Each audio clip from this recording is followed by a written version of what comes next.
दोस्तों कुछ साल पहले तक जब हम मणिपुर का नाम सुनते थे तो दिमाग में सबसे पहले क्या आता था। खूबसूरत पहाड़ियाँ, शांत माहौल और अलग अलग संस्कृतियों का एक सुंदर मेल। लेकिन आज जब हम न्यूज़ खोलते हैं या फ़ोन पर इंटरनेट स्क्रॉल करते हैं तो तस्वीरें बिल्कुल बदल चुकी हैं।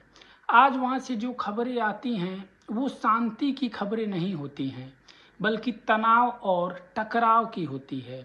और उससे भी बड़ी बात यह है दोस्तों कि जो लोग कुछ साल पहले तक वहाँ पर एक दूसरे के पड़ोसी हुआ करते थे, एक दूसरे के दोस्त हुआ करते थे, वही लोग आज एक दूसरे के सामने खड़े हैं।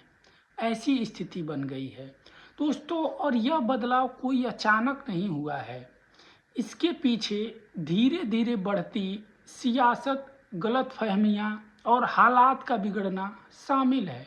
ये सिलसिला दोस्तों शुरू हुआ मई 2023 से, जो अभी तक कभी न कभी बीच बीच में सुनाई देता है दोस्तों मणिपुर में। तो आज के वीडियो में दोस्तों हम मणिपुर के पूरी स्टोरी को जानेंगे और समझेंगे कि वहाँ की क्या स्थिति है और कैसे स्थिति खराब होते चली गई। तो दोस्तों आइए शुरू करते हैं। दोस्तों मणिपुर में दो बड़े समुदाय हैं, मैतेई और कुकी-जो। मैतेई लोग ज़्यादातर इम्फाल वैली में रहते हैं, जहां ज़मीन कम है लेकिन आबादी ज़्यादा है। वहीं दोस्तों कुकी-जो जो लोग पहाड़ी इलाके में रहते हैं, जहां ज़मीन ज़्यादा है लेकिन अलग नियम लागू होते हैं। तो दोस्तों अब मैतेई पक्ष क्या कहता है, उनका कहना है कि उन्हें भी कुछ कानूनी अधिकार मिलने चाहिए ताकि वे पहाड़ी इलाकों में ज़मीन खरीद सकें और सरकारी सुविधाओं का फ़ायदा ले सकें। दूसरी तरफ दोस्तों कुकी जो समुदाय क्या कहता है, उनका डर इस बात का है कि अगर ऐसा हुआ तो उनकी ज़मीन और उनकी पहचान खतरे में पड़ सकती है। उन्हें लगता है कि उनकी संस्कृति धीरे धीरे खत्म हो सकती है ऐसा होने से।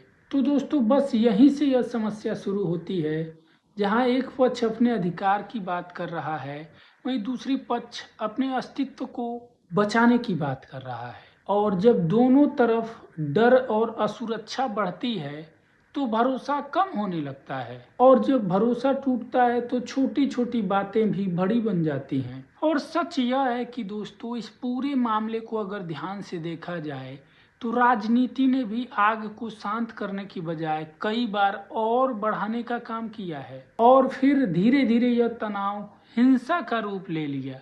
वहीं दोस्तों इंसानी कीमत और पीड़ा की बात करें इस हिंसा में, तो सरकार के जो आंकड़े हमें मिलते हैं वो तो सिर्फ नंबर्स और कहने को 250 से ज़्यादा लोग मारे गए, हजारों बेघर हुए।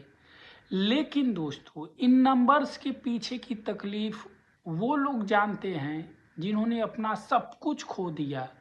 दोस्तों जब हम यह सुनते हैं कि लगभग 5,000 घर जल गए, सैकड़ों मंदिर, चर्च नुकसान में आए, तो दिल बैठ जाता है।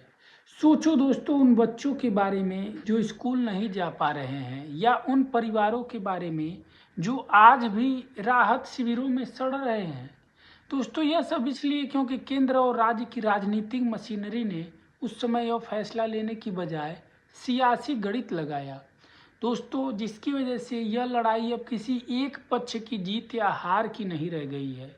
यह पूरे राज्य और नॉर्थ ईस्ट की राजनीतिक नाकामी की कहानी बन चुकी है। दोस्तों हम अक्सर बड़े बड़े इश्यूज पे डिबेट करते हैं, लेकिन ह्यूमन एंगल के साथ साथ ये भी खो जाता है। असली समस्या दोस्तों राजनीतिक इच्छा शक्ति की कमी है। यह लड़ाई किसी एक पक्ष की जीत या हार की नहीं है दोस्तों, बल्कि पूरे राज्य और पूरे नॉर्थ ईस्ट की राजनीतिक नाकामी की कहानी है। अनऑफिशियल आंकड़े तो और भी डरावने हैं। अब बड़ा सवाल यह है कि क्या सिर्फ पीस टॉक्स और मीटिंग्स काफ़ी है, या फिर हमें यह समझना होगा कि जब तक सियासी दल अपनी वोट की राजनीति को ऊपर रखेंगे, नफरत की आग बुझने वाली नहीं है दोस्तों। तो दोस्तों लास्ट में बस यही कहना है कि ज़मीन के टुकड़े शायद वापस मिल जाएं, लेकिन जो भरोसा टूट जाता है ना एक बार, उसे जोड़ने में सदियों लग जाते हैं।